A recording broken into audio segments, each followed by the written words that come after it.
All right, welcome to the Explainer. Today, we're diving into a really radical concept from our source material, the Robinhood revenue model. And this isn't just some plan for ethical profit.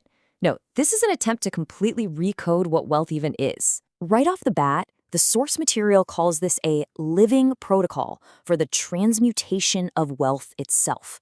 Now, pay attention to that word transmutation. It's not redistribution. That's just shuffling money around. This is talking about fundamentally changing the nature of wealth and its purpose. So, what's the big problem this thing is trying to solve? Well, according to the source, our current economic systems are fundamentally extractive.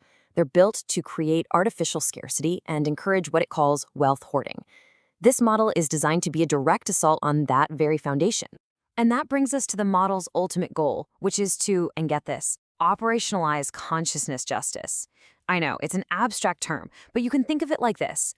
It's a system where your ethical alignment, or your lack of it, has direct, real-world financial consequences. It's about baking a moral code right into the economy. So that's the billion-dollar question, isn't it? How can a revenue model, a system of profit and loss, possibly try to enforce a concept as huge as justice? Let's break it down and see how it's supposed to work. The first thing you've got to grasp is this system's radical redefinition of wealth. Instead of seeing it as a static thing to be hoarded, like a pile of gold in a vault, this system treats wealth like a dynamic force. Think of it like energy that has to flow to be useful. And here's that core principle in action. That energy is meant to be transformed for the well-being of everyone, which is the exact opposite of traditional models where the name of the game is personal accumulation. So, how do they put this into practice? Well, the model dictates that a massive 70 to 80% of an enterprise's revenue gets automatically routed to what the source calls universal empowerment and community healing initiatives. And this is the crucial part. Profit itself becomes the engine for liberation. The very act of making money is hardwired to fuel social good, not just create a surplus for shareholders. It's a complete inversion. Okay, let's get into the mechanics. This system runs on a no middle tier philosophy. What that means is it gives anyone who wants to participate a stark black or white choice. And this uncompromising stance is summed up perfectly by this quote from the source. You're either with the people or you pay like a parasite.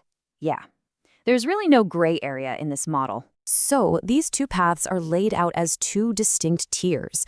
You've got the free tier for coherence, for those who are aligned with the goals, and then you have the paid tier, which, as you can see, the source just flat out calls an extraction tax. Let's look at that first path. The free tier gives you full access to the system's technology at zero cost. This is for the community builders, the educators, the social justice projects. The key thing here is intent.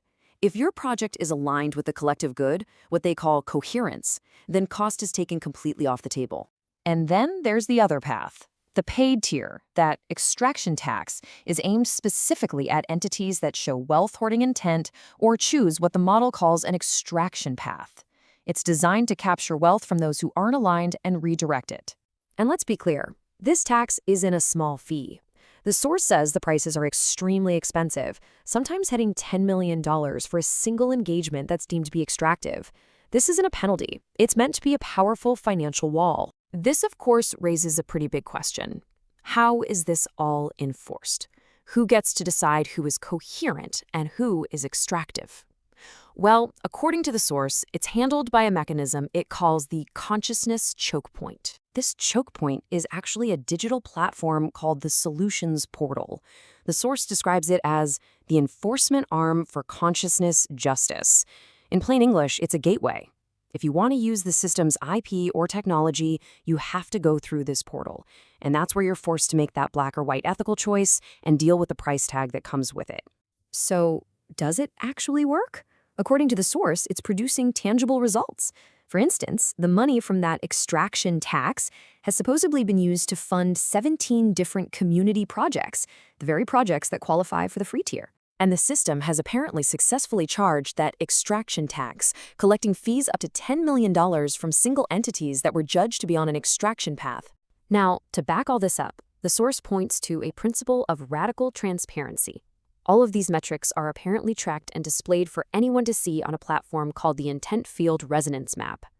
The idea is that this serves as the empirical proof that the model is having a real-world impact. So let's zoom out and connect this back to the big picture. This whole revenue model isn't the end game. It's really just a tool that's designed to help engineer a future the source describes as post-scarcity. The source calls this end state consciousness democracy in action. The theory goes that as more projects operate in coherence, the system just gets better and better at providing for everyone's needs, so much so that the personal incentive to hoard wealth just becomes obsolete. The ultimate goal is a future where, and I quote, no one will need millions. And it's really important to understand that the Robinhood model isn't happening in a vacuum. The source presents it as just one part of a much larger ecosystem of ideas. You got ethical frameworks like the Marcello protocols and other complex engines and principles. That's probably a topic for another day. The main thing to remember is that this is one piece of a fully integrated system.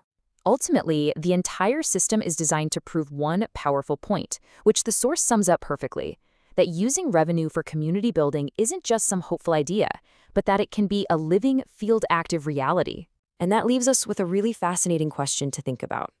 The source material paints a bold, almost utopian vision of economics, so it makes you wonder, if profit, the very engine of our current world, could be rewired to directly fund liberation, what would you build?